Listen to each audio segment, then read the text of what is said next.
Action, suspense और वो सब जो आप सुनना चाहते हैं। Welcome back to our novel boy. यहाँ सिर्फ स्टोरीज नहीं मिलती, यहाँ हर कैरेक्टर जिंदा होता है। आज हम जिस नॉवल मनवा की बात करने वाले हैं वो आपका दिमाग घुमा देगी। सो आर यू गाइज रेडी? चलिए शुरू करते हैं। अध्याय 201, हंसी मजाक। लिन मू और दुवान के दोनों को पता ही नहीं था कि 5 मिनट बीत चुके थे।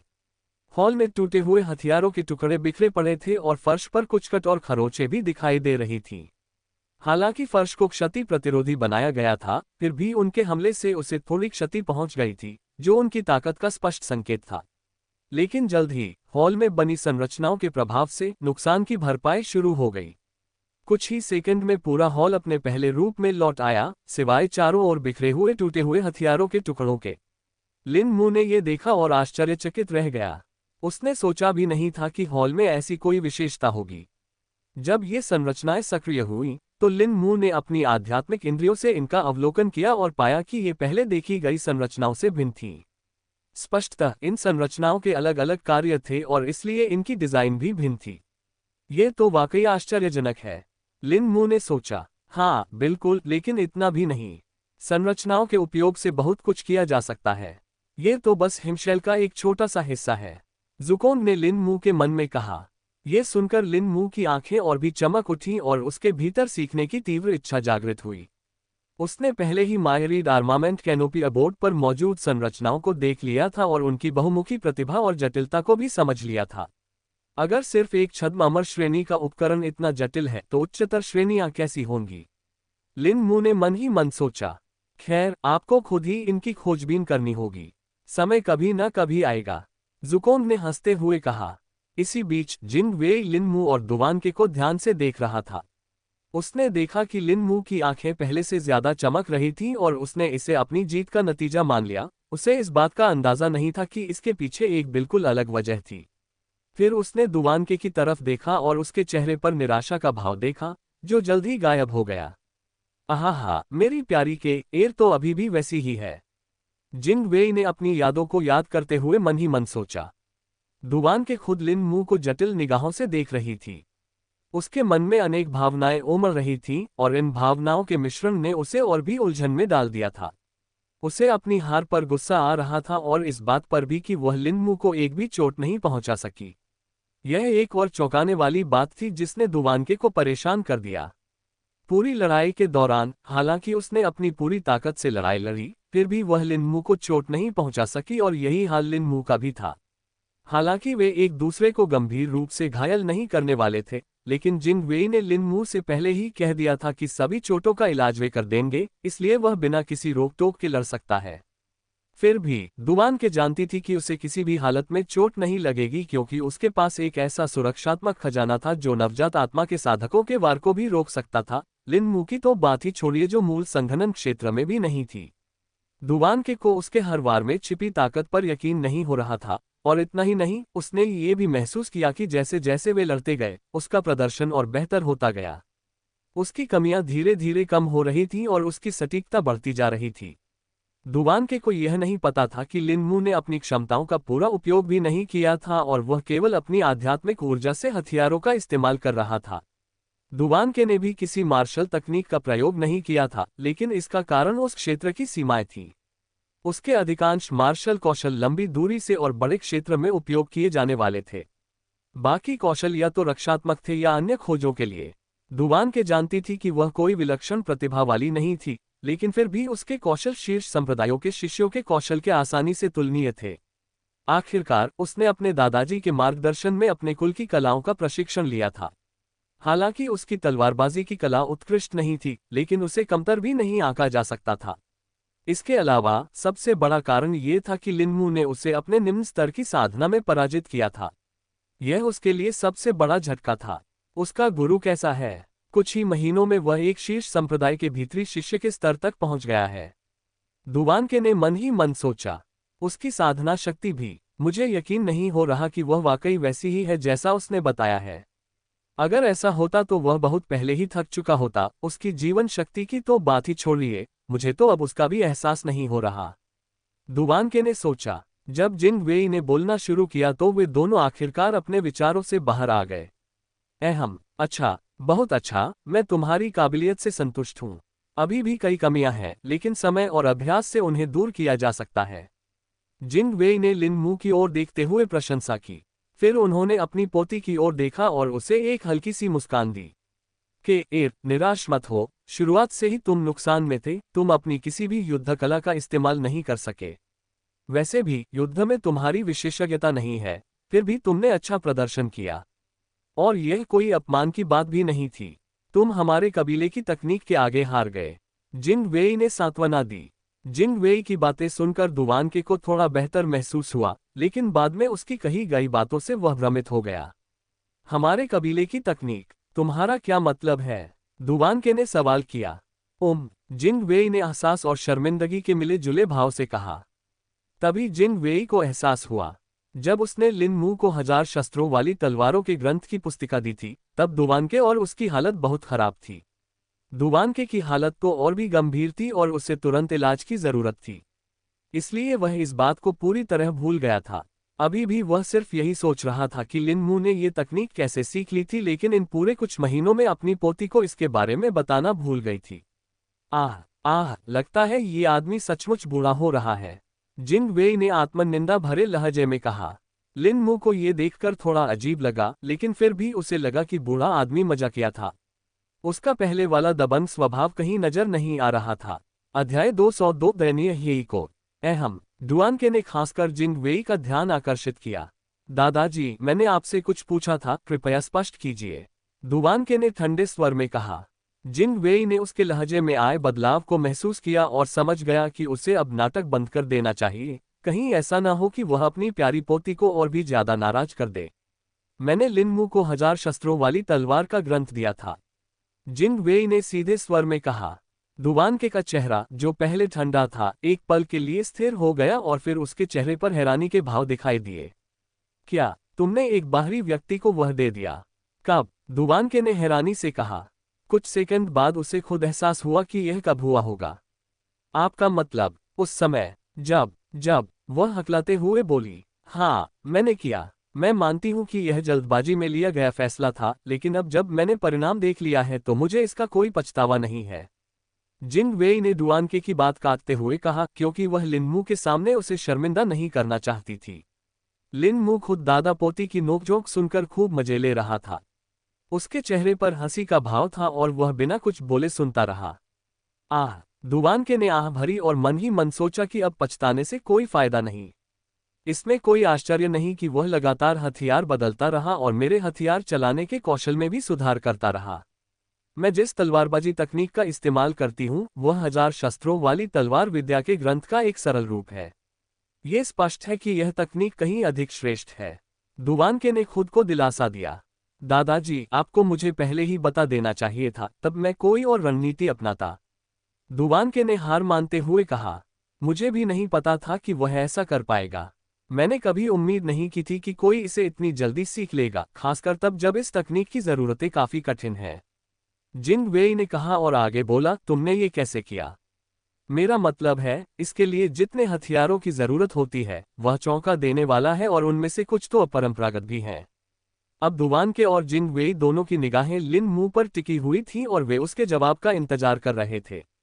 लिन मू को जिंग वेई की बात समझ में आ गई और उसने जवाब दिया, हाँ, शुरू में आवश्यकताओं ने वाकई मेरे लिए मुश्किलें खड़ी कर दी थीं। लेकिन फिर मुझे एक अवसर मिला और मैंने हेई कोर से उन्हें मेरे लिए उपलब्ध करवा दिया। लिन मू को इस बात से कोई आपत्ति नहीं थी कि उसने हेई के शव के बारे में बात की, क्योंकि उसे पहले से ही पता था कि हेई और जिंग वेई पहले मिल चुके थे। हालांकि अगर उसे उस मुलाकात का संदर्भ पता होता, तो शायद वह उनका जिक्र करने से बचता। हेई को, दुवानके और जिंग वेई दोनों ने क्षणिक भ्रम के साथ दोहराया। तुम्हारा मतलब उन कमजोरों के झुंड से है जो गहरे नीले रंग के वस्त्र और मुखौटे पहने हुए हैं? दुवानके ने तिरस्कारपूर्ण लहजे में कहा। मुझे याद आ गया। क्या वे वही लोग नहीं थे जो उस समय दुकान के आसपास ताक झांक कर रहे थे? मैं तो उनके बारे में लगभग भूल ही गया था, जिंग वेई ने अपनी दाढ़ी सहलाते हुए कहा। लिन मू ने उन दोनों को एक अजीब निगाह से देखा।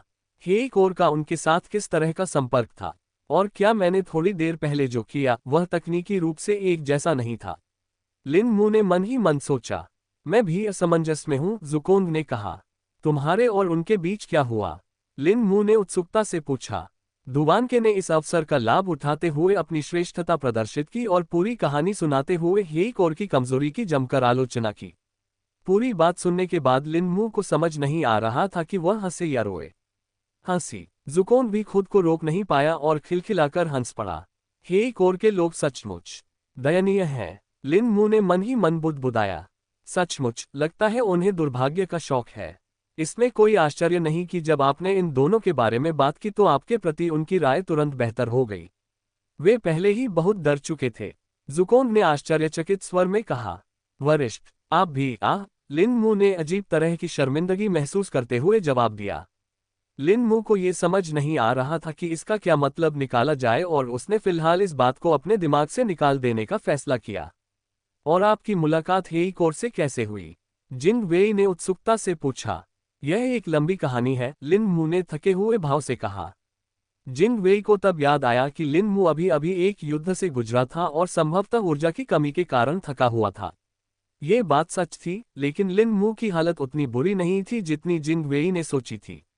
लिन मू के दांतियान में अभी भी लगभग 200 कण आध्यात्मिक ऊर्जा बची थी, साथ ही लगभग 10 बूंदें द्रवीकृत आध्यात्मिक ऊर्जा भी थी। तो फिर हम बैठक कक्ष में वापस जाकर आराम कर सकते हैं। इस बीच आप अपनी ऊर्जा पुनः प्राप्त कर सकते हैं। मैं आपके हस्ताक्षर को संरचना सरणी में जोड़ दूंगा। जिंग वेई ने कहा। उसने हाथ हिलाया और हॉल में अनेक आकृतियां प्रकट हुईं और लिन मू को घेर लिया। वे आकृतियां क्षण भर के लिए उसके शरीर पर चमक उठीं, फिर उनमें से एक पैटर्न निकला। ये पैटर्न लिन मू की छाती की ओर बढ़ा, मानो उसमें प्रवेश करने वाला हो। लेकिन जैसे ही वह आवाज थोड़ी आगे बढ़ी, वह बीच हवा में ही रुक गई और फिर गायब हो गई। लिन मू के चारों ओर बनी आकृतियां भी गायब हो गईं। जिंग वेई और डुआन के ये सब देखकर असमंजस भरे भावों से घूर रहे थे। डुआन के को जल्द ही समझ आ गया कि क्या हुआ होगा और उसने जल्दी से उसके कान में कुछ फुसफुसाया। अब समझ में आया। वह गठन की अनुमति के बिना ही आध्यात्मिक ऊर्जा को अवशोषित कर सकता है, इसलिए इसमें कोई आश्चर्य नहीं कि गठन उसे दर्ज नहीं कर पा रहा है। जिंग वेई ने यह बात समझकर बुदबुदाया, लेकिन उनके शब्दों में अनेक जटिल भावनाएं छिपी हुई थीं जिन्हें उन्होंने प्रकट नहीं किया। लिन मू ने भले ही इस बात पर ध्यान नहीं दिया, लेकिन दुवानके ने इसे अवश्य ही भांप लिया और जान गई कि उसके दादाजी को शायद कुछ भनक लग गई है। कोई बात नहीं, जिंग वेई ने चुप्पी तोड़ते हुए कहा। आप अभी आंगन में मौजूद आध्यात्मिक ऊर्जा को अपनी इच्छानुसार ग्रहण कर सकते हैं। लिन मू ने कृतज्ञतापूर्वक सिर हिलाया और तुरंत अपने शरीर को आसपास की आध्यात्मिक ऊर्जा को अवशोषित करने के लिए प्रेरित किया। जल्द ही एक हल्की बवंडर जैसी हवा उत्पन्न हुई और लिन मू के चारों ओर घूमने लगी। अध्याय 203 आक्रमणकारी की उत्पत्ति। जिंग वेई पहली बार लिन मू को आध्यात्मिक ऊर्जा अवशोषित करते हुए देख रहा था। उसने दुवानके से सुना था कि वह पहले भी ऐसा कर चुका है, लेकिन इस बार उसने इसे बिल्कुल अलग तरीके से देखा। उसकी गति देखकर वह काफी हैरान था, क्योंकि उसने एक भौतिक घटना को जन्म दिया था। वह काफी तेज है, वह तो शायद ही कोई मेहनत करता है। जिंग वेई ने मन ही मन बुदबुदाया। लिन मू चलते रहे और अपने चारों ओर उमड़ रही आध्यात्मिक ऊर्जा के बवंडर की परवाह नहीं की, बल्कि उससे मंत्रमुग्ध हो गए। लिन मू को आगे बढ़ते देख दुवानके और जिंग वेई भी आगे चल पड़े। जल्द ही वे उस सभा भवन में पहुंच गए जहां वे पहले बैठे थे। वे सभी अपनी अपनी जगह पर बैठ गए और लिन मू ने भी फिलहाल आध्यात्मिक ऊर्जा का अवशोषण बंद कर दिया। फिर भी वह अपनी उपलब्धियों से काफी संतुष्ट था, क्योंकि यहां तक पहुंचने में उन्हें 5 मिनट लगे थे और इस दौरान लिन मू ने लगभग 500 सूक्ष्म आध्यात्मिक ऊर्जा का अवशोषण कर लिया था। ये तो काफी अच्छा है, अगर मैं यहां साधना करूं तो मेरी गति बहुत बढ़ जाएगी। लिन मू ने मन ही मन सोचा। हालांकि यह सच है, मुझे नहीं लगता कि आपके लिए यहां साधना करना संभव होगा। ज़ुकोन ने कहा। ओह जी हाँ सीनियर, उन पर बोझ डालना मेरे लिए असभ्य होगा। लिन मू ने सहमति जताते हुए कहा। नहीं, बात यही खत्म नहीं होती। तुम्हें याद है ना कि उसने तुम्हें भी उस संरचना में शामिल करने की कोशिश की थी, और वो कामयाब नहीं हुआ। यही तो समस्या है। अगर तुम इसी तरह आध्यात्मिक ऊर्जा को सोखते रहोगे तो अंततः तुम संरचना को नुकसान पहुंचा दोगे, और ये तो वे बिल्कुल भी बर्दाश्त नहीं करेंगे। ज़ुकोन ने समझाया। अरे क्या सच में सीनियर? लिन मू ने जवाब दिया। अहम, तो फिर अब आप हमें बता सकते हैं, जिंग वेई ने कहा। लिन मू ने सिर हिलाया और फिर बताने लगा कि कैसे कुछ लोग गायब हो गए थे और रात भर निगरानी रखी गई थी। कैसे उसे भाड़े के सैनिकों के शव मिले और कैसे वह हेई वेन से मिला। फिर उसने उसे अपराधियों के साथ हुई लड़ाई के बारे में बताया और कैसे वे बाद में हेई कोर के कप्तान हेई बाओ से मिले। बाद में घटी घटनाओं की पूरी श्रृंखला को संक्षेप में समझाया गया, जिसमें आक्रमणकारी से संबंधित भाग भी शामिल था। लिन मू ने विशेष रूप से इसका विस्तार से उल्लेख किया क्योंकि वह स्वयं इसके बारे में और अधिक जानना चाहता था और उसे पूरा विश्वास था कि जिंगवेई को इसके बारे में कुछ जानकारी अवश्य होगी। फिर भी कुछ बातें ऐसी थीं जिनका जिक्र लिन मू ने टाल दिया, जैसे कि महान नींद भालू का अस्तित्व। वरिष्ठ ज़ुकोंग ने उन्हें सलाह दी कि फिलहाल इस बारे में सबको न बताना ही बेहतर होगा। अगर वे उस जानवर को मार देते और लिन मू को उसकी वंश परंपरा प्राप्त करने का यह अवसर खो देते तो यह व्यर्थ ही होता। 20 मिनट बीत गए। आखिरकार लिन मू ने उन्हें पिछले कुछ महीनों में छिपने के दौरान घटी सारी घटनाओं के बारे में बता दिया। पूरी कहानी सुनकर दुआनके और जिंगवेई दोनों बेहद हैरान रह गए। दादाजी, दुआनके ने कहा, मुझे पता है, ऐसा लगता है कि हमने उस चीज के कई और सुरागों को नजरअंदाज कर दिया है। जिंगवेई ने उसे बीच में ही रोकते हुए कहा। जिंगवेई के चीज से तात्पर्य सुनकर लिन मू भ्रमित हो गई, लेकिन जल्दी ही उसे समझ आ गया कि उसका क्या मतलब रहा होगा। वो चीज, ओह, आपका मतलब हमलावर से है? लिन मू ने स्पष्टीकरण के लिए पूछा। क्या आपको आक्रमणकारियों के बारे में पता है? दुआनके ने अपनी आंखों में आश्चर्य के साथ पूछा। लिन मू ने अपनी पूरी कहानी सुनाते समय आक्रमणकारी शब्द का सीधे तौर पर उल्लेख नहीं किया था, क्योंकि वह ये जानना चाहता था कि क्या उन्हें इसके बारे में पहले से पता था। उनकी यह आशंका उनकी बातचीत से सही साबित हुई। हाँ, मुझे उनके बारे में पता है। मेरे गुरुजी ने मुझे उनके बारे में बताया था, लिन मू ने खुलासा किया। वरिष्ठ ज़ुकोंग ने उसे यह बात सच मानकर चलने को कहा था। हालांकि उसके अस्तित्व को आसानी से उजागर नहीं किया जा सकता था, वरना यह खतरनाक हो सकता था। तो उसका एक गुरु है और वह आक्रमणकारियों के बारे में जानता है। इसका मतलब है कि वे चाहे जो भी हों, या तो शीर्ष संप्रदायों से हैं या इतने लंबे समय तक जीवित रहे हैं कि उनके बारे में सुन सकें। इन दोनों संभावनाओं से मामला जटिल हो जाता है, और आखिरी संभावना तो और भी जटिल है। जिंगवेई ने मन ही मन सोचा, क्या आपने इन आक्रमणकारियों को पहले भी देखा है? लिन मू ने सवाल किया। दुआनके ने थोड़ी देर के लिए जिंगवेई की ओर देखा, मानो अनुमति मांग रही हो। जिंगवेई ने धीरे से सिर हिलाकर उसे आगे बढ़ने का इशारा किया। हाँ, ये पहली बार नहीं है जब हमने इनके निशान देखे हैं। मैंने इन्हें आखिरी बार तब देखा था जब आप उस विकृत जानवर का शव लेकर आए थे। दुआनके ने जवाब दिया। उत्परिवर्तित जानवर, तुम्हारा मतलब है? लिन मू ने हैरानी भरे लहजे में कहा। लिन मू को उस सियार जैसे जानवर की याद आई जिसका उसने पहले शिकार किया था और जो उसके पत्थर तोड़ने वाले मुके को भी झेल चुका था। उस जानवर की शक्ल आक्रमणकारी के निशानों से मिलती जुलती थी। उसके शरीर पर भी हड्डियों के नुकीले उभार थे। दरअसल अब उसे याद आया कि उसने उसका मांस भी खाया था। क्या तुमने इसका मांस खाया? ज़ुकोंग ने चौंकते हुए पूछा। लेकिन इससे पहले कि लिन मू सीनियर ज़ुकोंग को ये बात स्पष्ट कर पाती, दुआनके ने बीच में ही दखल दे दिया। हाँ, उस समय की बात है जब तुम इसे मुझे बेचने के लिए लाए थे। उस विकृत जानवर पर आक्रमणकारी के निशान थे, इसीलिए उसका रूप ऐसा था। पिछली बार जब मैंने आक्रमणकारी के निशान देखे थे, तब से ही मैं उसकी आभा को महसूस कर पा रहा था और तुरंत उसे उससे जोड़ दिया। तुमने मुझसे उसका मांस मांगा था, लेकिन मैंने तुम्हें उसी स्तर के दूसरे जानवर का मांस दिया। आक्रमणकारी के बारे में जानकारी यूं ही प्रकट नहीं की जा सकती, इसलिए मैंने तुम्हें उस समय नहीं बताया था। दुआनके ने लिन मू को समझाया। उसकी बातें सुनकर लिन मू ने राहत की सांस ली और मन ही मन ज़ुकोंग ने भी। रुको, तुमने पहले भी जिक्र किया था कि उस तरह के निशान ज्यादा थे। लिन मू ने आगे सवाल किया। हाँ, 1 साल पहले जब इस क्षेत्र में महामारी फैली थी। उसका कारण कोई और नहीं बल्कि एक जानवर था जो आक्रमणकारी के अंशों से संक्रमित था। महामारी का स्रोत वही जानवर था। अध्याय 204 पुरोहित। प्लेग की यादें ताज़ा होते ही लिन मू की आंखें चौड़ी हो गईं। उसे अपने माता पिता की पीड़ा और कस्बे के लोगों की मौत याद आ गई। उसे याद आया कि मेयर ने तुरंत कार्रवाई नहीं की और इलाज मिलने से पहले कई लोगों को मरना पड़ा। दुआनके और जिंगवेई लिन मू को देख रहे थे और उन्होंने उसमें आए स्पष्ट बदलाव को देखा। उसकी आभा बदल गई थी और उसकी आंखें लाल हो गई थीं। यहाँ तक कि उसकी सांसें भी तेज हो गई थीं और आसपास की आध्यात्मिक ऊर्जा में हलचल होने लगी थी। यदि पहले लिन मू को आक्रमणकारी का नाश करने की विश्व की पुकार महसूस हो रही थी, तो अब यह उसका अपना क्रोध था जो उसे ऐसा करने के लिए प्रेरित कर रहा था। उसके माता पिता के कष्ट सहने और मरने के दृश्य बार बार उसके मन में गूंज रहे थे, जिससे उसके हृदय में अभूतपूर्व क्रोध उत्पन्न हो गया था। स्नैप! लिन मू ने कुर्सी के आर्मरेस्ट को इतनी जोर से पकड़ा कि वह टूट गया। लकड़ी, जो इतनी कठोर थी कि शरीर को मजबूत बनाने वाले विशेषज्ञ के पूरे बल के हमले से भी नहीं टूटती थी, लिन मू के हाथों में चूर चूर हो गई। उसे पता भी नहीं था कि रहस्यमयी अंगूठी में एक बार फिर राक्षसी मार्ग की आभा प्रकट हो गई थी। इस बार ज़ुकोंग ने तुरंत प्रतिक्रिया दी और लिन मू को पुकारा, लेकिन फिर भी वही हुआ जो पहले हुआ था। ऐसा लग रहा था मानो किसी बाधा ने उसके संचार को रोक दिया हो। धिक्कार है, ये सब होने का सही समय नहीं है। राक्षसी मार्ग की आभा इस तरह प्रकट नहीं होनी चाहिए। पता नहीं वे दोनों क्या प्रतिक्रिया देंगे। ज़ुकोंग ने मन ही मन खुद को कोसा। दुवानके ने लिन मू को कुर्सी का हैंडल तोड़ते हुए साफ देखा और लगभग सहम गई। लेकिन बात यही खत्म नहीं हुई, उसकी आभा अब कुछ और ही रूप ले चुकी थी। उसके मन में डर की एक हल्की सी अनुभूति होने लगी। दादाजी, उसे क्या हो रहा है?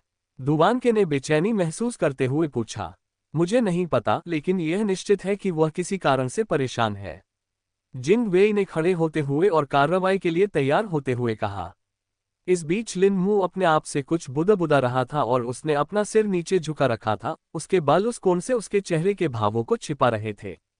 मारना, नरसंहार, उन्मूलन करना, बुझाना, नरसंहार। उसके मन में हिंसक शब्द गूंज रहे थे और उन्हें बोलने वाले कोई और नहीं बल्कि वे राक्षसी आकृतियां थीं जिन्हें उसने बनिंग हॉट सूत्र प्राप्त करते समय देखा था।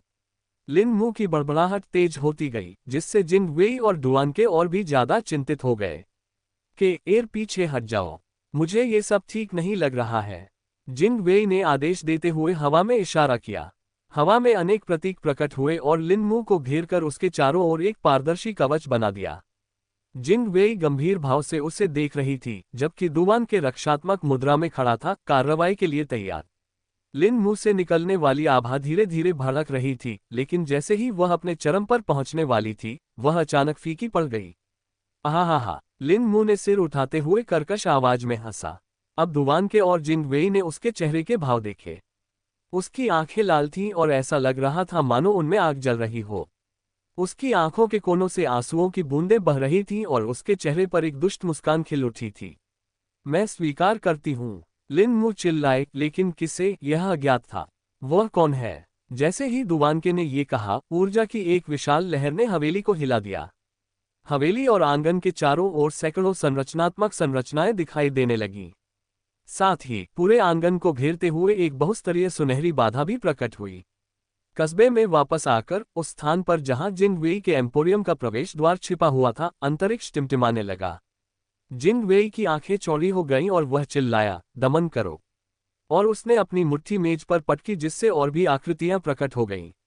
आंगन का कंपन तब भी नहीं रुका, बल्कि और भी तीव्र हो गया। अंततः एक शक्तिशाली उपस्थिति प्रकट हुई और प्रकाश की एक किरण ने आंगन की बाधा को आसानी से भेद दिया। हवेली की छत से गुजरते हुए लिन मू को जा लगी। यह है, जिंग वेई हकलाते हुए बोला, क्योंकि उसने उस उपस्थिति की पहचान कर ली थी। ये क्या है? डर के मारे दुवानके ने कहा।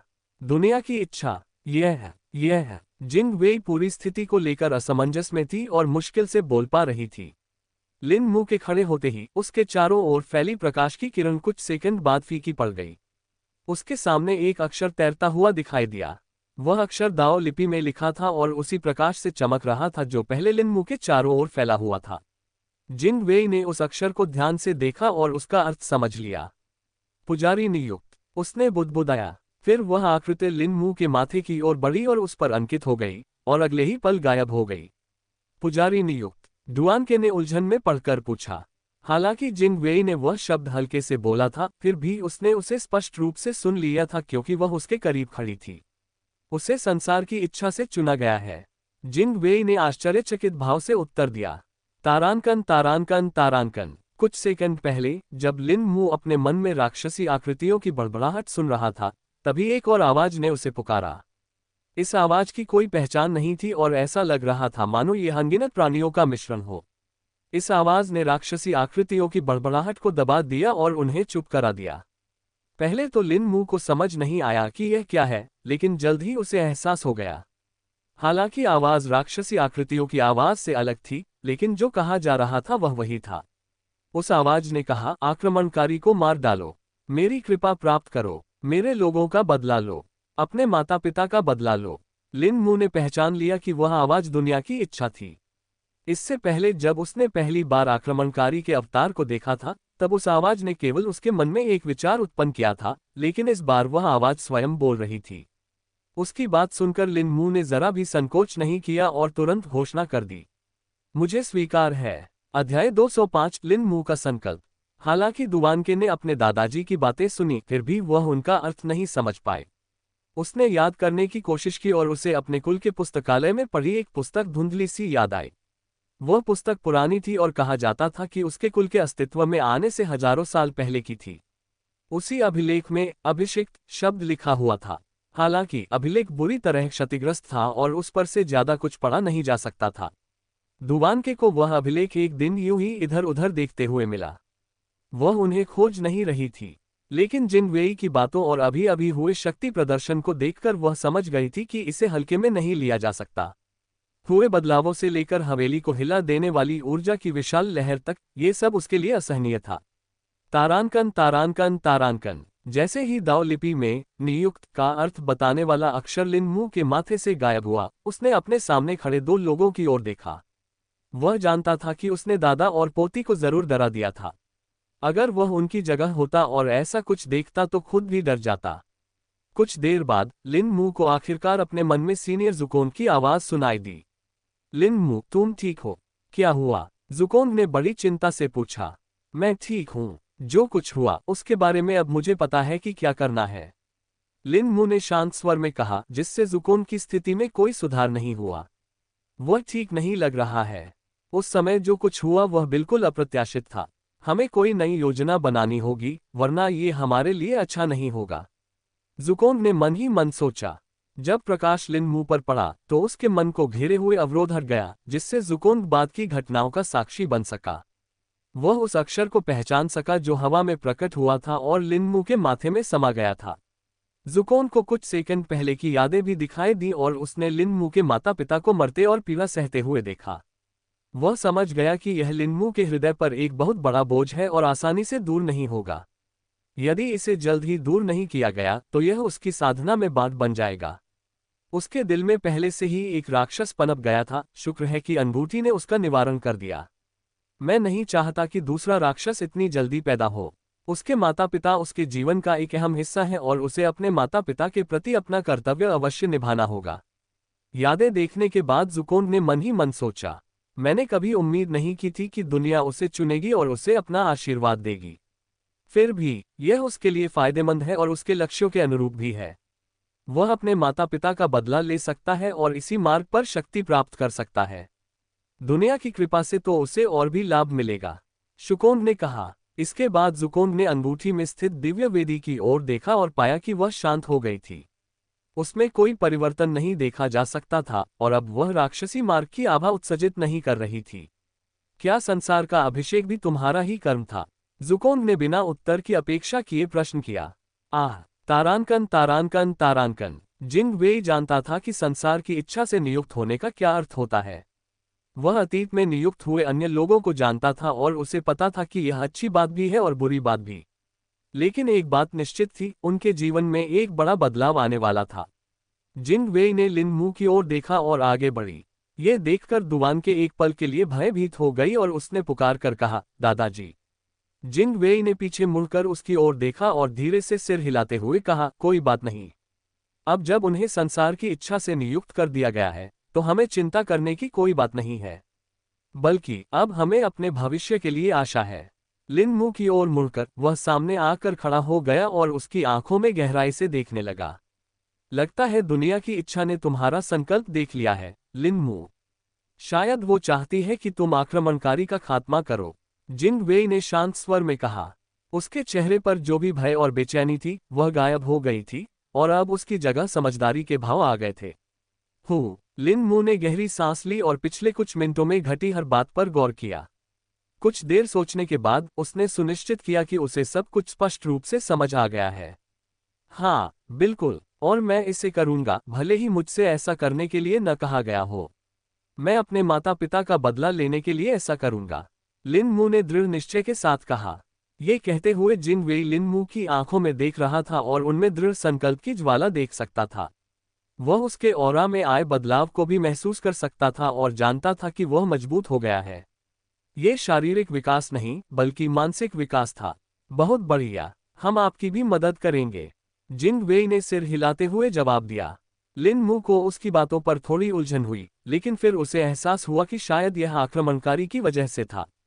उसने वरिष्ठ जुकोन से सुना था कि किसी भी दुनिया के प्राणी का ये जन्मजात कर्तव्य होता है कि वह उस दुनिया में घुसपैठ करने वाले आक्रमणकारियों को खत्म कर दे। उसने अनुमान लगाया कि यही कारण था कि जिन वेई ने ऐसा कहा था। दुवानके ने कुछ मिनट पहले ही आक्रमणकारी का जिक्र किया था और अब वह पूरी कहानी जानना चाहता था। अब वह पहले से कहीं अधिक उत्सुक था। लिन मू ने जिन वेई से अपनी निगाहें हटाकर दुवानके की ओर देखी। उसकी निगाहों से दुवानके के शरीर में हल्की सी सिहरन दौड़ गई और वह तनावग्रस्त हो गई। गटकने की आवाज। दुवानके ने जोर से घूंट भरा क्योंकि उसे लगा कि उसका मुंह सूख रहा है। जारी रखिए और मुझे बाकी की बातें बताइए, लिन मू ने शांत स्वर में कहा। दुवानके ने एक पल के लिए अपने दादाजी की ओर देखा और पाया कि वे उसे स्वीकृति भरी नजरों से देख रहे थे। बोलने से पहले उसने गहरी सांस ली। अध्याय 206 ब्लाइट डस्ट बीस्ट। आक्रमणकारी द्वारा संक्रमित वह जीव आत्मा के नवजात चरण का जीव था जिसे ब्लाइट डस्ट बीस्ट कहा जाता है। इसका शरीर तितली जैसा, पूंछ बैल जैसी और सींग हिरण जैसे हैं। इसके 4 पंख बड़े पत्तों जैसे दिखते हैं और इस पर अनगिनत महीन बाल हैं। ये दलदली इलाके के पूर्वी भाग में पाया गया जिसे धूसर कीचड़ वाला दलदल कहा जाता है। ये पूर्वी कस्बे से काफी दूर 600 किलोमीटर से भी अधिक दूरी पर स्थित है। दलदल वैसे तो छोटा है, लेकिन वहां खतरे का स्तर काफी अधिक है और लोग वहां बहुत कम जाते हैं। यह महामारी ब्लाइट डस्ट बीस्ट की क्षमता के कारण फैली। इस क्षमता के कारण यह अपने पंखों से भारी मात्रा में अदृश्य और विषैली धूल छोड़ता है। ये धूल पौधों और जानवरों दोनों को प्रभावित कर सकती है। इससे मरने वाले जीवों को ये जानवर खा जाता है। ये जीव सर्वाहारी है और इसलिए भोजन के मामले में इसकी कोई विशेष पसंद नहीं है। ये जो कुछ भी मिलता है उसे खा लेता है। हालांकि नवजात आत्मा जीवों के पदानुक्रम में ये सबसे निचले स्तर पर है, क्योंकि अपनी क्षमता को छोड़कर अन्य पहलुओं में यह उतना अच्छा नहीं है। इसकी गति धीमी है और रक्षा भी कमजोर है। फिर भी एक नवजात आत्मा जीव के संदर्भ में ये कुल मिलाकर कोर कंडेंसेशन क्षेत्र के किसी भी जीव से कई गुना अधिक शक्तिशाली है। आक्रमणकारी से संक्रमित होने पर उस जीव में उत्परिवर्तन हुआ और उसकी क्षमता बदल गई। उसकी क्षमता वास्तव में कमजोर हो गई और पहले जितनी घातक नहीं रही। हालांकि वह अधिकांश जीवों को मार तो देता था, लेकिन ये प्रक्रिया पहले की तुलना में बहुत धीमी हो गई थी। उसकी क्षमता में एक और बदलाव ये हुआ कि उसकी सीमा बहुत बढ़ गई। इसी धूल के कारण उस क्षेत्र में महामारी फैली और क्योंकि यह धूल बहुत दूर तक फैली थी, इसलिए इसका प्रभाव और भी कम हो गया।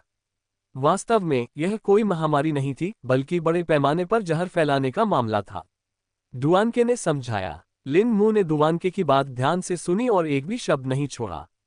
उसके बोलने के बाद वह चुप रहा और उस पर विचार करने लगा।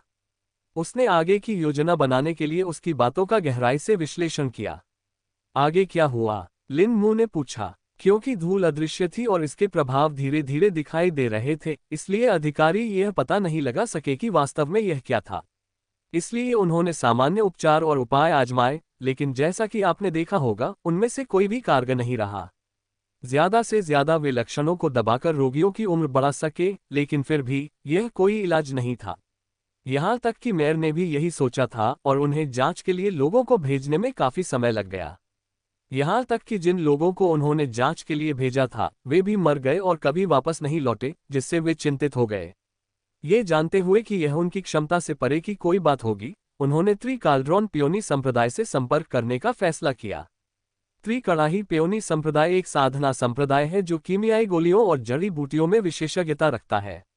इस संप्रदाय ने अपने वरिष्ठों और शिष्यों को इस महामारी के कारण की जांच करने के लिए भेजा, जिसके परिणामस्वरूप वे अंततः धूसर कीचड़ वाले दलदल में पहुंचे जहां उन्हें ब्लाई धूल का दानव मिला। अपने संयुक्त प्रयासों से वे उसे हराने में सफल रहे, लेकिन उन्हें इस बात का जरा भी अंदाजा नहीं था कि वह जानवर किसी आक्रमणकारी से संक्रमित हो चुका था। दादाजी ने मुझे पहले ही इसकी जांच करने के लिए कहा था, इसलिए मैं उनकी हर गतिविधि पर बारीकी से नजर रख रहा था। मुझे उनकी लड़ाई के दौरान छिपकर उनकी मदद भी करनी पड़ी, वरना वे सब मारे जाते, क्योंकि उन्होंने केवल कोर कंडेंसेशन दायरे के वरिष्ठ और ची रिफाइनिंग दायरे के शिष्यों को ही भेजा था। मुझे आध्यात्मिक उपकरणों का सहारा प्राप्त था, इसलिए मैं सुरक्षित रहा और उस राक्षस से लड़ने में सक्षम रहा। अजीब बात यह थी कि वह जानवर वास्तव में कमजोर हो गया था। उसकी ताकत एक नवजात आत्मा लोक के जानवर के लिए सामान्य से भी कम लग रही थी। मुझे एहसास हुआ कि यह आक्रमणकारी का प्रभाव रहा होगा, उत्परिवर्तन का एक दुष्प्रभाव। सौभाग्य से इसी वजह से अंततः उस जानवर को पराजित कर दिया गया। फिर भी त्रिकड़ाही पेयोनी संप्रदाय को भारी नुकसान उठाना पड़ा। उनके लगभग सभी शिष्य मारे गए और मिशन पर भेजे गए उनके 1/4 वरिष्ठ भी मारे गए। वे एक विषनाशक तैयार करने में सफल रहे और उसे वितरण के लिए कस्बों में भेज दिया। मेयर को त्रिकड़ाही पेयोनी संप्रदाय को भारी भरकम रकम चुकानी पड़ी, जिससे उनकी अधिकांश संपत्ति खत्म हो गई। तब से वे पैसे से जुड़ी हर बात को लेकर बहुत सतर्क हो गए थे। दुवानके ने जवाब दिया। लिन मू ने अंततः घटनाओं की कड़ी को समझा और अब वह कस्बे में व्याप्त हर किसी की अजीब सी चिंता को समझ सकती थी। यहाँ तक कि पर्यवेक्षक भी फसल को लेकर काफी घबराया हुआ और भयभीत था और महापौर उसे काम में तेजी लाने के लिए प्रोत्साहित कर रहा था। वह ली पेन के शिवों को नष्ट करने के पीछे की वजह को भी समझ सकता था।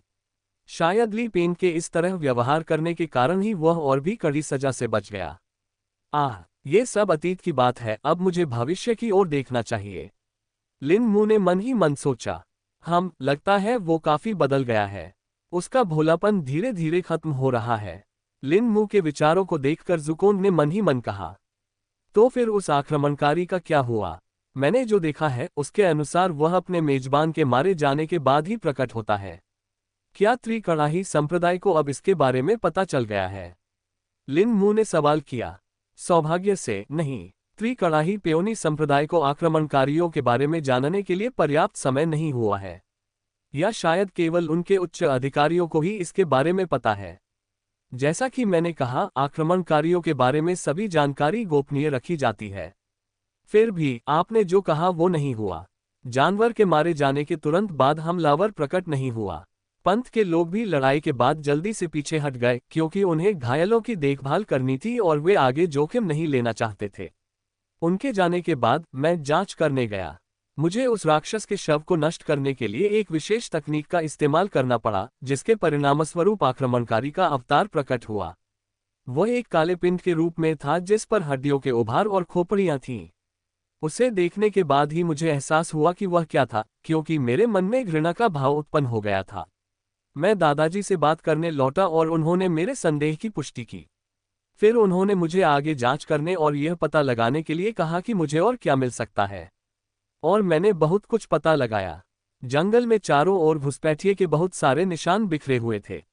मुझे उन्हें ढूंढने और खत्म करने में 1 महीने से ज्यादा समय लग गया। फिर भी जैसा कि हम देख सकते हैं, कुछ बच निकले।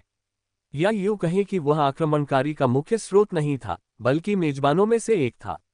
दुवानके ने थोड़ी थकी हुई आवाज में जवाब दिया।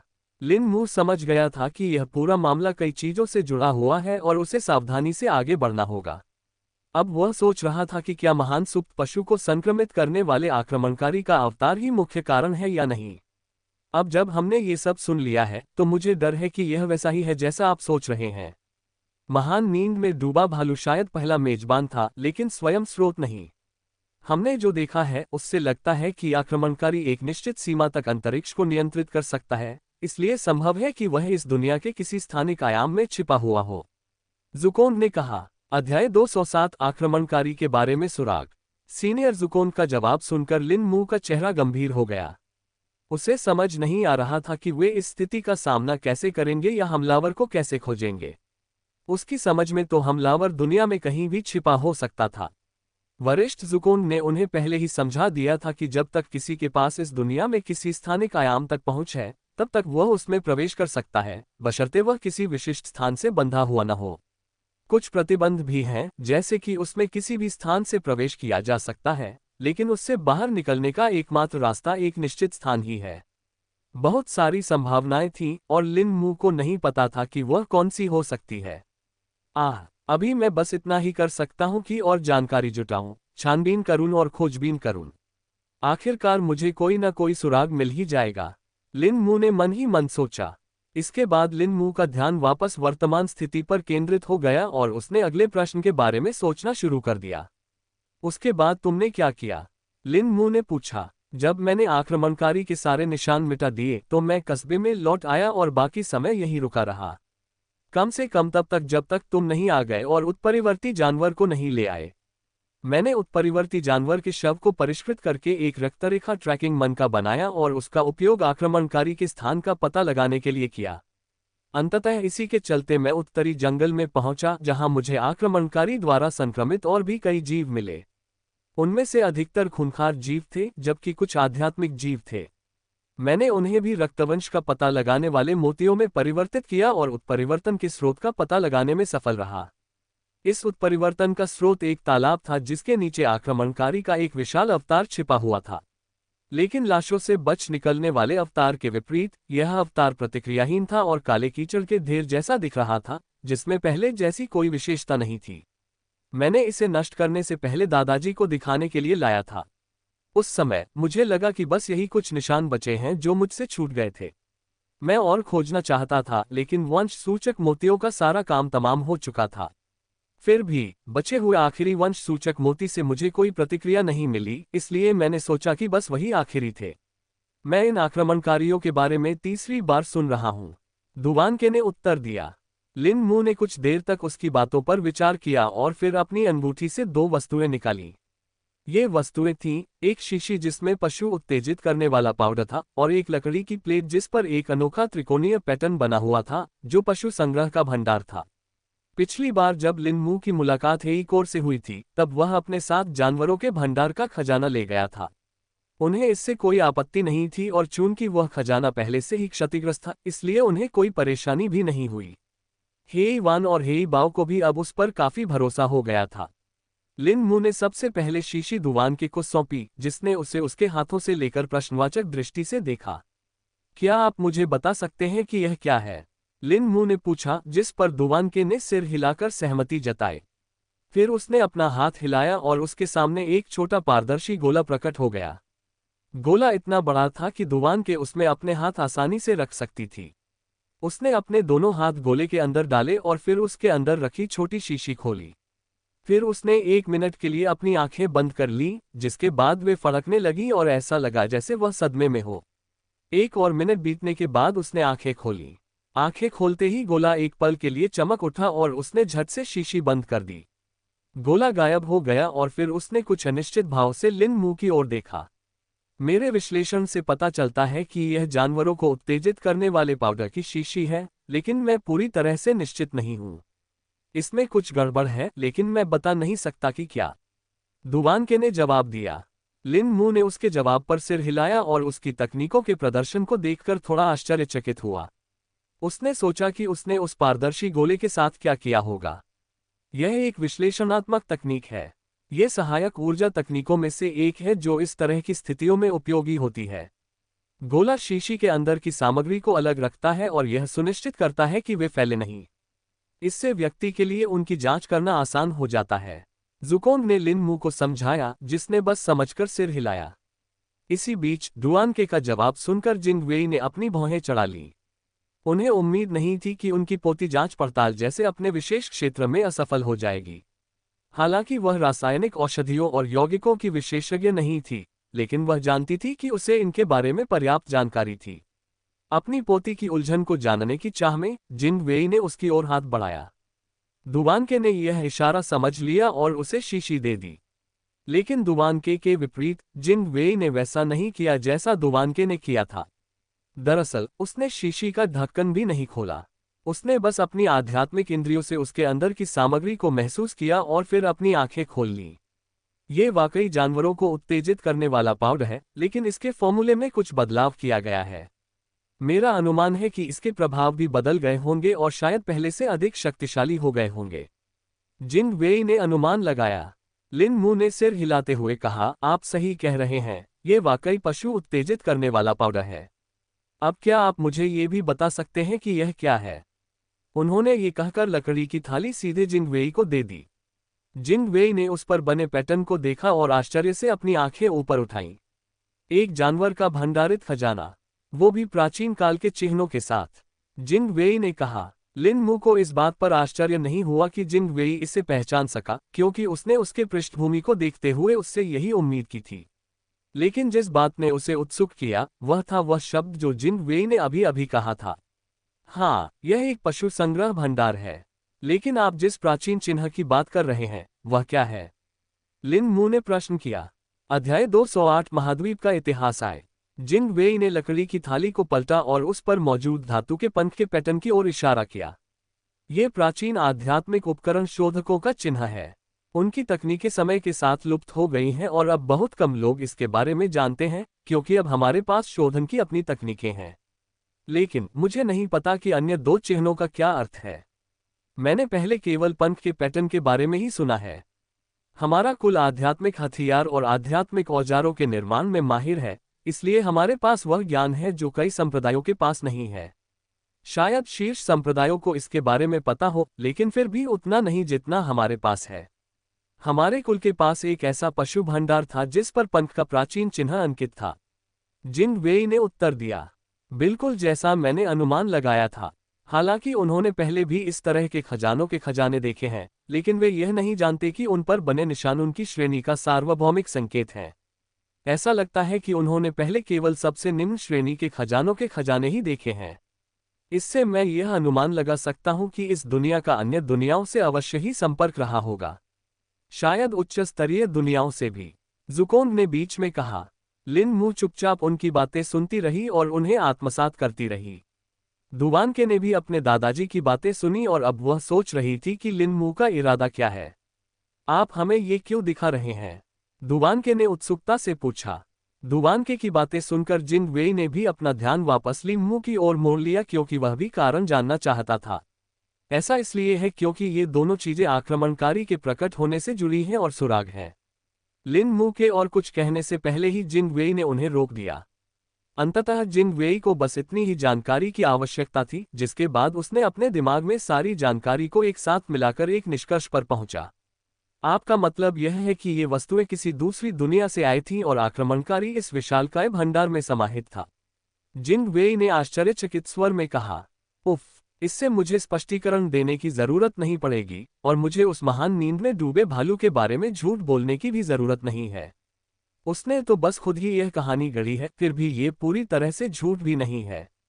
लिन मू ने मन ही मन कहा। जी हाँ, जैसा आपने कहा वैसा ही है। लिन मू ने सिर हिलाते हुए पुष्टि की। लिन मू की पुष्टि सुनकर जिन वेई के चेहरे पर उदासी छा गई।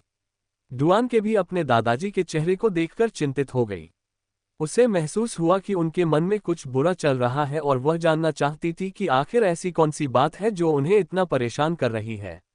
दादाजी, क्या समस्या है? आप किस बात को लेकर चिंतित हैं? दुवानके ने चिंतित स्वर में पूछा। मुझे डर है कि मैं जानती हूं कि इसके पीछे कौन हो सकता है, जिन वेई ने थकी हुई आवाज में कहा। यह खुलासा सुनकर लिन मू और डुआनके की आंखें चौड़ी हो गईं। ये कौन है? ये लोग ऐसा क्यों कर रहे हैं? लिन मू ने अधीर स्वर में पूछा। इससे पहले कि मैं आपको ये बताऊं, मुझे आपसे एक सवाल पूछने दीजिए। क्या आप हमारे महाद्वीप के इतिहास के बारे में जानते हैं, या यूं कहें कि क्या आपके गुरु ने आपको पहले कभी इसके बारे में बताया है? जिन वेई ने सवाल किया, जिस पर लिन मू ने इनकार में अपना सिर हिला दिया। जिन वेई के मुंह से एक और आह निकली और उसका चेहरा थोड़ा और गहरा हो गया। 10,000 साल से भी अधिक समय पहले यह महाद्वीप, जिसे हम अब महान झोउ महाद्वीप कहते हैं, अस्तित्व में नहीं था। इसके बजाय 5 अलग अलग महाद्वीप मौजूद थे। ये महाद्वीप इस दुनिया की विभिन्न दिशाओं में स्थित थे। इन महाद्वीपों में सबसे बड़ा महाद्वीप मध्य महाद्वीप कहलाता था, जिस पर झोउ साम्राज्य का शासन था। ये साम्राज्य मनुष्यों पर शासन करता था, साथ ही कुछ साधना संप्रदाय भी थे जो साधकों पर शासन करते थे। दूसरे और तीसरे महाद्वीप को पूर्वी महाद्वीप, जो मध्य महाद्वीप के पूर्व में स्थित था, और पश्चिमी महाद्वीप, जो पश्चिम में स्थित था, के नाम से जाना जाता था। मध्य महाद्वीप के ठीक नीचे दक्षिणी जंगली महाद्वीप था, जो अंतहीन जंगलों और रेगिस्तानों से ढका हुआ था। और अंतिम तथा सबसे छोटा महाद्वीप उत्तरी महाद्वीप था। इन सभी महाद्वीपों में अनगिनत राज्य और साधना संप्रदाय बसे हुए थे, सिवाय उस जंगली महाद्वीप के जो जानवरों से आबाद था। हालांकि वहां भी कुछ छोटे और एकांतवासी समूह रहते थे। ये महाद्वीप विशाल महासागर द्वारा अलग किए गए थे, जो खतरों से भरा हुआ था। फिर भी इससे राज्यों और संप्रदायों के बीच संसाधनों और भूमि के लिए लड़ाई नहीं रुकी। इस दौरान अनगिनत युद्ध और लड़ाइयां हुई, जिनमें असंख्य लोग मारे गए। इसी समय अद्वितीय विशेषज्ञों का जन्म हुआ और कई साधकों ने आध्यात्मिक उन्नति प्राप्त की। इन अंतहीन संघर्षों में अनेक गठबंधन बने और उतनी ही तेजी से टूट भी गए। राज्य उठे और गिरे और साधना संप्रदाय भी बदलते रहे। अंततः कई वर्ष बीत गए और स्थिति स्थिर हो गई। हालांकि संसाधनों को लेकर समय समय पर लड़ाइयां जारी रहीं। इन लड़ाइयों में संघर्ष का सबसे आम विषय जंगली महाद्वीप था। ये वह भूमि थी जो अछूती थी और जिसमें सबसे अधिक संसाधन थे। लेकिन इसकी भौगोलिक स्थिति के कारण केवल मध्य, पश्चिमी और पूर्वी महाद्वीप ही इस तक पहुंच सकते थे। उत्तरी महाद्वीप को इससे बहुत कम लाभ मिलता था। यदि उन्हें संसाधनों की आवश्यकता होती तो वे उन्हें दक्षिणी महाद्वीप से प्राप्त कर सकते थे, लेकिन उन्हें अन्य 3 महाद्वीपों को भारी कर देना पड़ता था, जिससे उनके पास अपने लिए शायद ही कोई संसाधन बचते थे। अन्य 3 महाद्वीपों ने भी उनका लाभ उठाया और उनके लोगों को संसाधन जुटाने में लगा दिया। इस शोषण से तंग आकर उत्तरी महाद्वीप के राज्य और संप्रदाय एक ही कबीले, याओ कबीले के अधीन एकजुट हो गए। उन्होंने महान उत्तरी गठबंधन का गठन किया और बाकी महाद्वीपों के खिलाफ युद्ध छेड़ दिया। तीनों महाद्वीपों की सत्ताधारियों ने उन्हें कमजोर समझकर हल्के में लिया, लेकिन यह एक बड़ी गलती थी और उन्हें इसका भारी नुकसान उठाना पड़ा। इस विफलता से चिंतित होकर प्रत्येक महाद्वीप के उच्च अधिकारियों ने याओ वंश के खिलाफ जांच शुरू कर दी। जो कुछ उन्होंने पता लगाया उससे वे दंग रह गए। उत्तरी महान गठबंधन के गठन से पहले याओ वंश का कोई अस्तित्व ही नहीं था। ऐसा लगा मानो वे अचानक कहीं से प्रकट हो गए हों। अध्याय 209 महाद्वीप का इतिहास 2। लिन मु जिंग वेई की हर एक बात ध्यान से सुन रहा था। उसे कभी पता नहीं था कि इस महाद्वीप का इतना समृद्ध इतिहास है। अपने माता पिता से उसने जो कुछ भी सीखा था उसमें उसे केवल 100 साल पुराने इतिहास और उस दौरान हुए छोटे मोटे युद्धों की ही जानकारी थी। लेकिन उन घटनाओं के बारे में भी उसे पूरी जानकारी नहीं थी, केवल सही जानकारी ही थी। इस मामले में वह काफी कमजोर था और इसलिए उसे इसमें बहुत दिलचस्पी थी। जिंग वेई ने सांस लेने के लिए थोड़ी देर रुककर फिर बोलना शुरू किया। ये याओ वंश रहस्यमय था और इसके बारे में पहले कभी सुना नहीं गया था। वे शक्तिशाली थे और उनके पास दाव साधना स्तर के दर्जनों साधक थे। साथ ही 3 ऐसे भी थे जो अमर आरोहण स्तर पर थे। अमर आरोहण स्तर के इन 3 साधकों ने उनकी शक्ति की रीढ़ बनाए और उनके प्रभुत्व की स्थापना की। याओ वंश ने उत्तरी महाद्वीप के अन्य 2 शासक वंशों को अपने अधीन कर लिया। ये वंश गु वंश और बेई वंश कहलाते थे।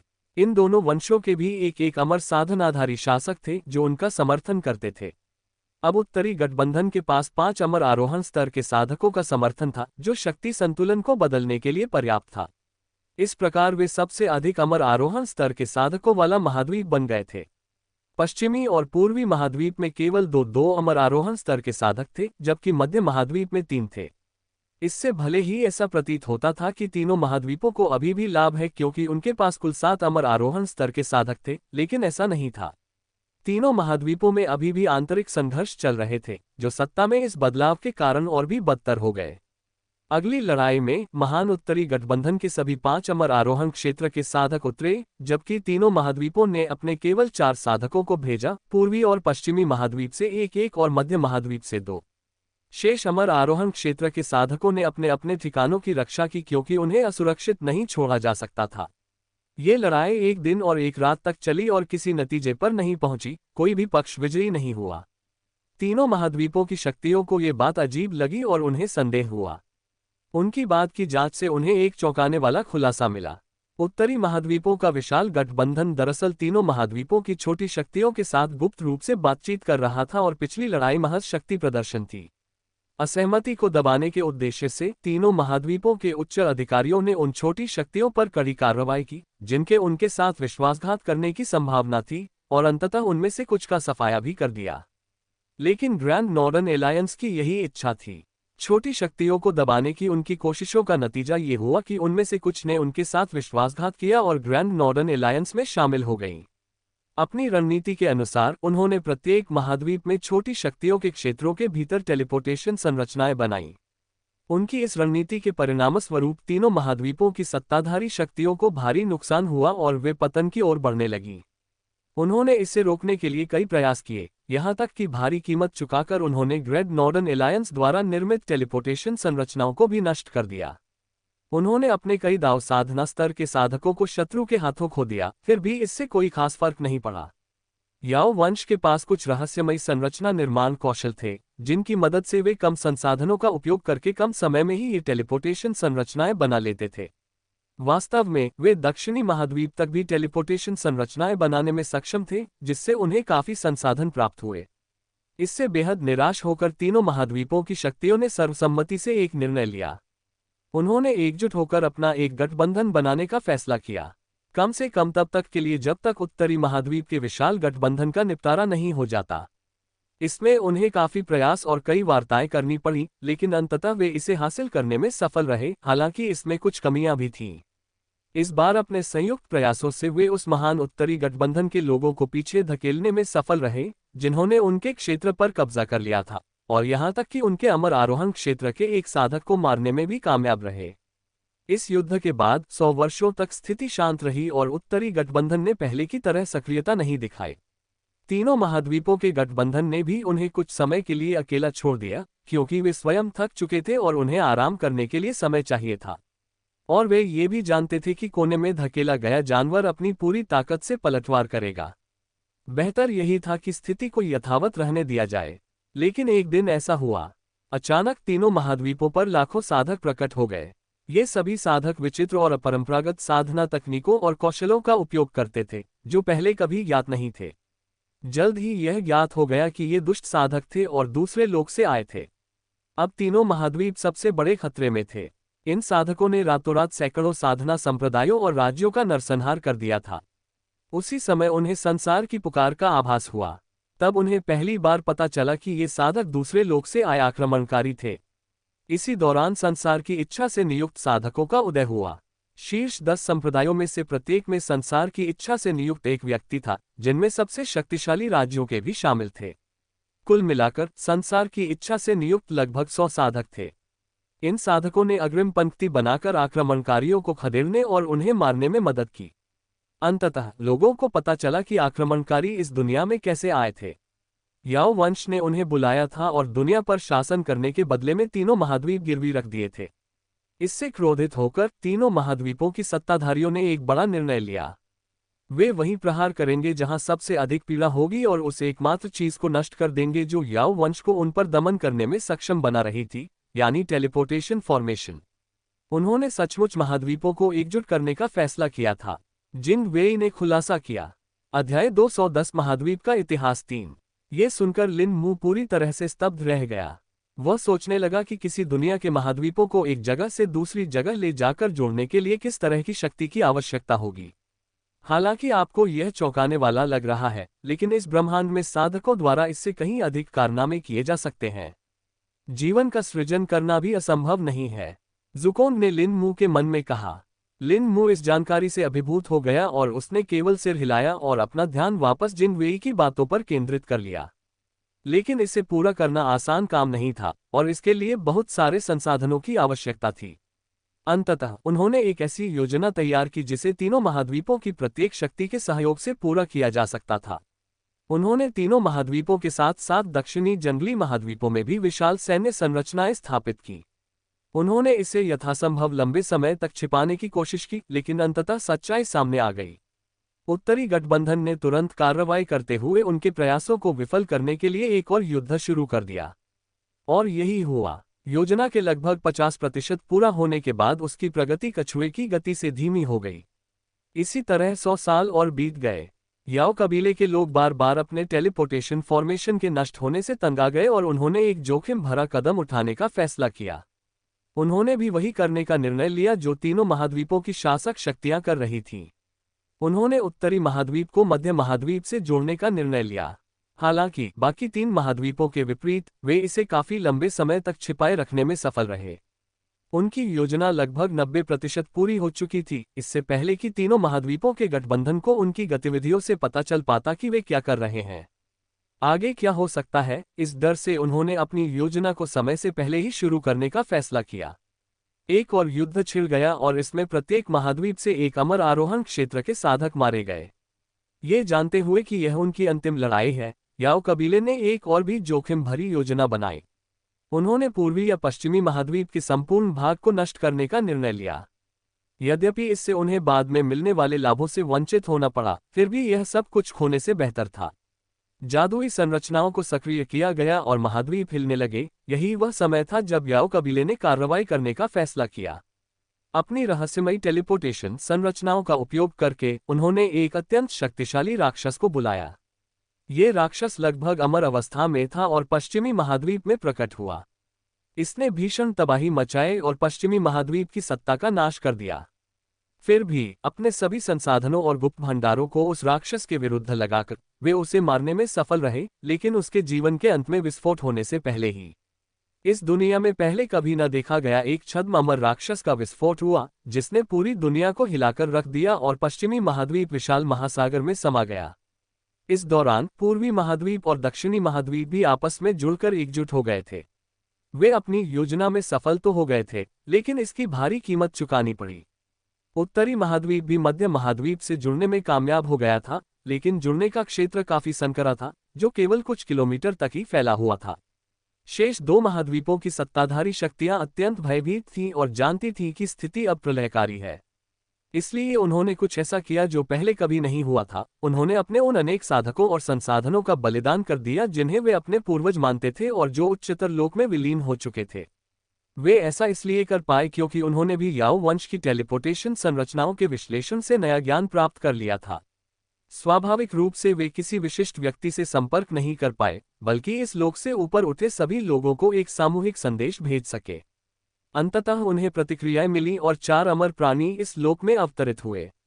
जिस दिन वे अवतरित हुए, सारा संसार कांप उठा और आकाश फट गया। भयंकर प्रलयकारी बिजली गिरी, मानो उन लोगों को दंडित करने आए हो जिन्होंने अमर देवताओं को बुलाया था, लेकिन वह ऐसा नहीं कर सकी। चारों अमर देवताओं ने बड़ी आसानी से उसे मोमबत्ती की बाती की तरह बुझा दिया।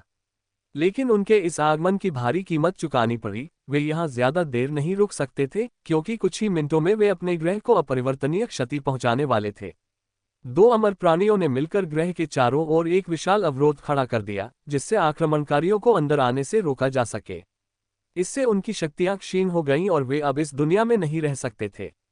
उन अमर प्राणियों में से एक शीर्ष श्रेणी के संप्रदाय, आकाश उपदेश संप्रदाय का संस्थापक था, जबकि दूसरा पूर्वी महाद्वीप का एक स्वतंत्र साधक था। अंतिम बचे 2 अमर प्राणियों ने महान उत्तरी गठबंधन को पूरी तरह से नष्ट करने का निश्चय किया। उनके हर कदम से भूकंप उत्पन्न होता था और आकाश उनके कदमों की गड़गड़ाहट से गूंज उठता था।